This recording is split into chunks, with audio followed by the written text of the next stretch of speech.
गले का क्या विश्वासा, जैसे पानी बीच पतासा। तुझ गले का क्या विश्वासा, तुझ गले का क्या विश्वासा, जैसे पानी बीच पतासा, जैसे पानी बीच पतासा।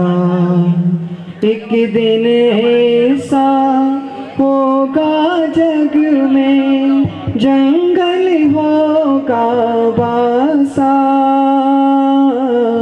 एक दिन ऐसा होगा जग में, जंगल होगा बासा। एक दिन ऐसा होगा जग में, जंगल होगा बासा। इस तन का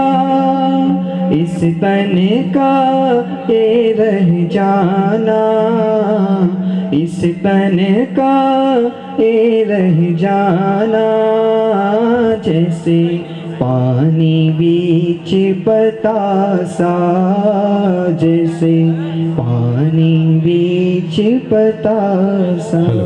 धन्यवाद। ये इसी का नाम घोर तपश्चर्या है ना। तो ये काम तो बेलों ने किया, उन सांप बिच्छुओं ने किया। वो लिपटने का काम किसने किया बोलो? उसमें बाहुबली ने क्या किया? तो फिर बेलों को तपस्वी कहो, उन सांप बिच्छुओं को तपस्वी कहो। लेकिन कोई ऐसा नहीं मानता। जितनी जितनी तपस्याओं की बात है, हमारे श्वेतांबर भाई कहते भगवान महावीर जंगल में बैठे थे, शत्रुओं ने कान में लोहे के कीले ठोक दिए। तो ये कीले तो जिनने ठोके वे तपस्वी हैं क्या? महावीर ने बेचारों ने क्या किया? उनने तो उसमें कुछ नहीं किया, यानी बर्दाश्त किया ना। तो बर्दाश्त करने में क्या करना पड़ता है? मैंने आपको 4 गालियाँ दी और आपने बर्दाश्त किया, तो उसमें आपको क्या करना पड़ा? कितनी थकान होगी, कितना बोझा उठाना पड़ा, कितने पैसे देने पड़े, क्या करना पड़ा मुझे बताओ तुम। नहीं, सब ऐसी बात नहीं। उपवास किया, तो उपवास किया मैंने क्या किया कि खाना नहीं खाया, पानी तक नहीं पिया। तो ये तो नहीं किया हुआ, किया क्या? इसके लिए क्या करना पड़ता है कि खाना नहीं खाना पड़ता है, पानी नहीं पीना पड़ता है। नहीं की बात है ना ये भाई। तो हम कह रहे कि मत करो, करता नहीं है आत्मा है? इसको पॉजिटिव यदि करने को नहीं मिले तो नेगेटिव कामों में, जिनमें कुछ नहीं करना पड़ता है, उनको भी करने रूप में ये गिनने लगता है। क्या वास्तव में स्थिति जो हम कहते हैं, इन्होंने कुछ नहीं किया। वे जंगल में चले गए, नग्न दिगंबर दशा, कोई भी पर पदार्थ पर रंच मात्र, यहाँ तक कि देह के वस्त्र पर भी नहीं है, ध्यान तक नहीं है। द्रव्य संग्रह में एक गाथा आती है जिसमें अत्यंत स्पष्ट आदेश है कि माँ चिट्ठई, माँ जंपई, माँ चिंतई, कि माँ चिट्ठई कोई चेष्टा मत करो। काय की क्रिया को चेष्टा बोलते हैं। जैसे मैंने हाथ उठाया कि ये चेष्टा है, तो चेष्टा मत करो। और जंपई, बोलने की क्रिया को जंपई बोलते हैं, बोलना। तो बोलो मत। और सोचने की क्रिया को चिंतई बोलते हैं। तो कहते ध्यान क्या है? ध्यान की परिभाषा उनने बताई कि जहाँ माँ चिट्ठई, माँ जंपई और माँ चिंतई, जिसमें करना, बोलना और सोचना नहीं हो। ये तीन बातें उन्हें क्यों कहनी पड़ी? क्योंकि जब हम करना कहते हैं तो उसमें हम बोलने को तो करना मानते ही नहीं है। ठीक है, हम आज कुछ नहीं करेंगे, लेकिन हम अपनी बात कह तो सकते हैं ना। बोलने का तो अधिकार हमें है। तुम चुनाव जीत गए हो, अब तुम ही सब कुछ करोगे जो तुम्हें करना है। तो ये बाकी जिनकी जो जीते नहीं हैं और जो पहुंच गए और लोकसभा में जिनकी मिनिस्ट्री नहीं बनी, तो उन्हें क्या करना है? तो वे कहते हम बोल सकते हैं, तुम्हारी टांग तो खींच सकते हैं।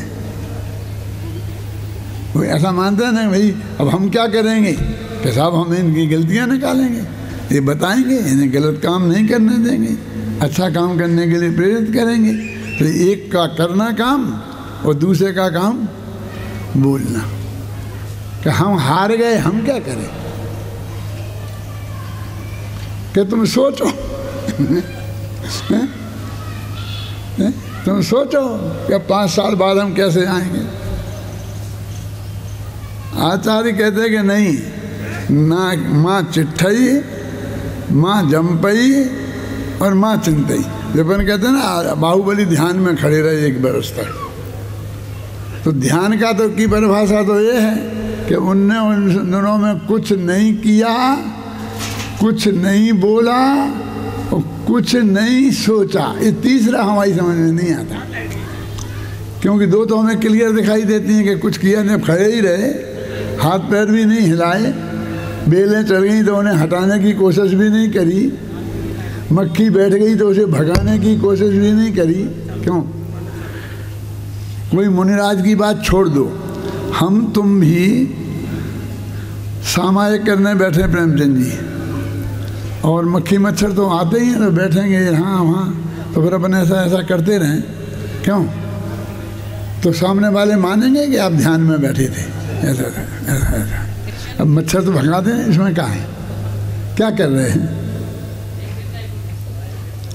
कि मच्छर भगा रहे, मारने नहीं रहे।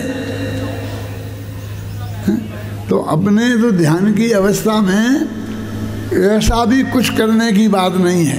जंगल में नग्न दिगंबर बैठे हैं और वो शेर मेर तो जिनको जब खाएंगे खाएंगे, लेकिन मक्खी मच्छर तो हर एक को ही खाते हैं। क्यों? मुनि महाराजों को वो तो बिल्कुल ही, जो शेर मेर खाते हैं उसे तो उपसर्ग बोलते हैं, और मक्खी मच्छर खाते हैं उसे परिश्रय बोलते हैं। जानते होंगे दोनों में अंतर क्या है? कि परिश्रय तो होंगे ही, ये सोच के ही मुनि हुए हैं।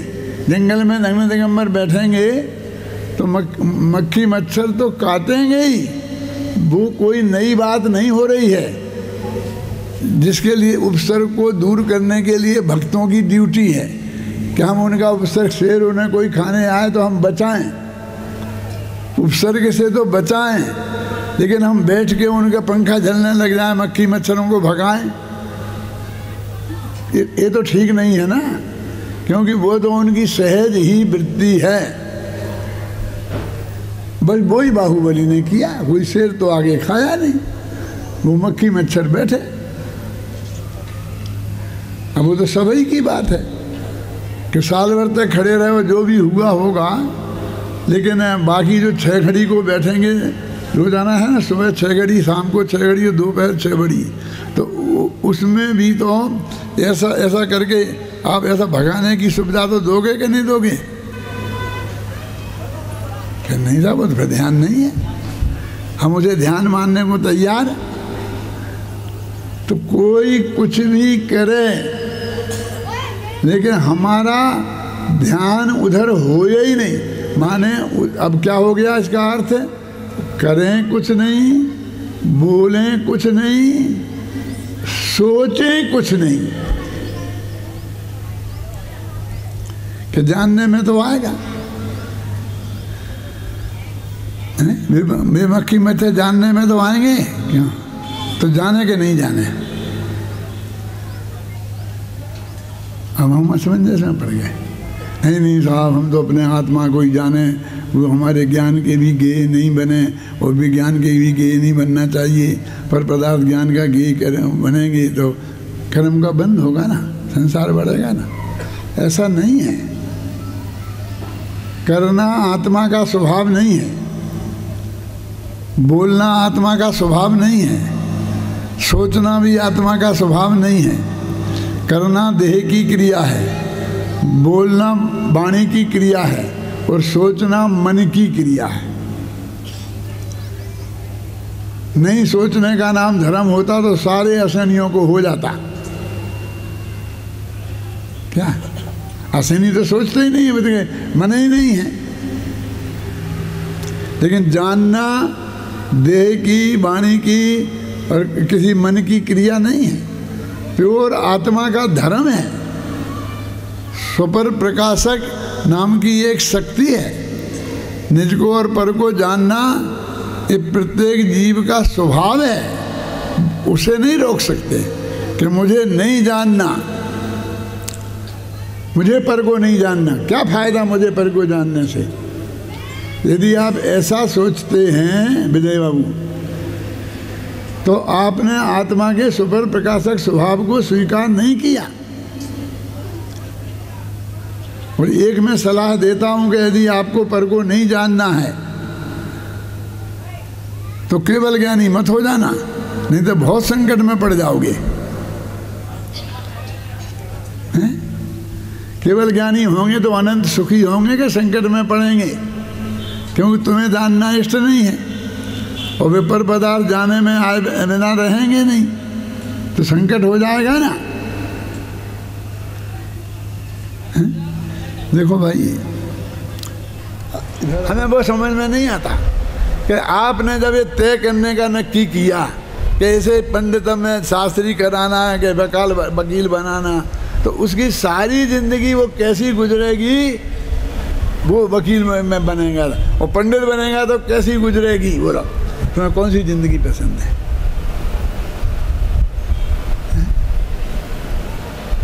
ठीक है, थोड़ा झूठ बोलना पड़ता है, थोड़ी जी हजूरी करनी पड़ती है, लेकिन पैसा तो खूब मिलता है ना, क्यों? और फौजदारी का वकील बन जाए तो क्या कहना, क्या काम है। मैंने शायद आपको कभी सुनाया है, मैं फौजदारी का वकील बनते बनते मुश्किल से बचा हूँ। सच्ची घटना है।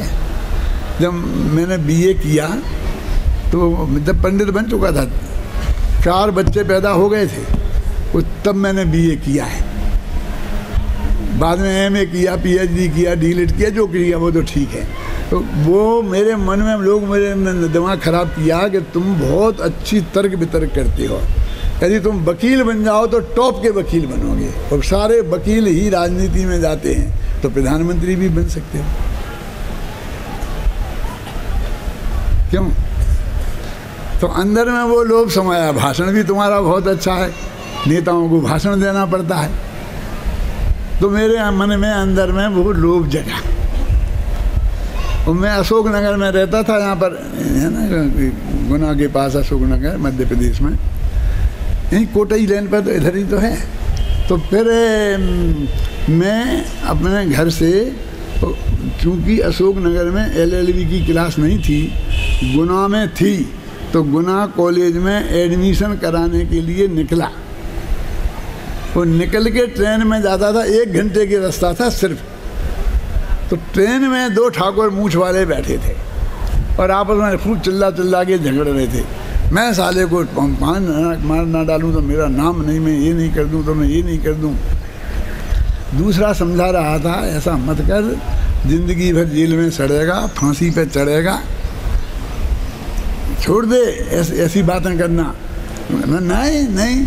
तो उसने क्या कहा कि मैं इतना मूर्ख नहीं हूँ कि फांसी पे चढ़ूँ, मैं फलां वकील को पहले नक्की करता हूँ, तब बाद में हत्या करता।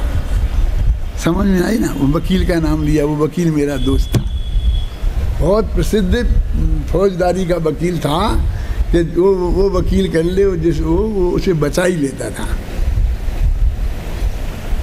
अभी होगा शायद, नाम नहीं बताऊंगा, यहाँ कोटा में तो नहीं बताऊंगा, बम्बई में बता सकता, क्योंकि तुम लोग जानते होगे। क्या है? तो मैं क्या बोले, मैंने सोचा कि ये वकील तुम ये कह रहे हो बहुत बढ़िया काम है, ये तो सीधा हत्यारों को अभयदान है।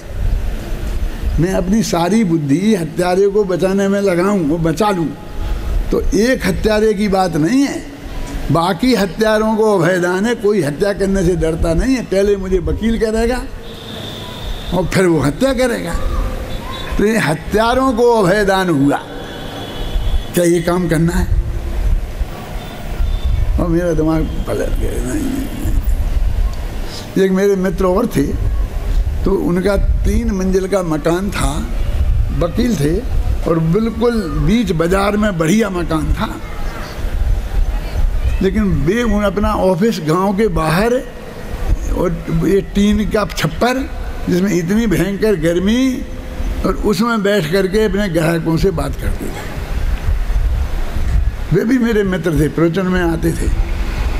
मैंने कहा वकील साहब, आपके घर पे इतना बढ़िया मकान खाली पड़ा है, किराए से दे देते हो, अपने उसमें बैठो ना, एयर कंडीशन बना के, यहाँ काहे को तब के मरने के लिए बैठते हो? बोले मैं इतना बेवकूफ़ नहीं हूँ कि मैं चोरों को, डाकुओं को अपना घर दिखाऊं।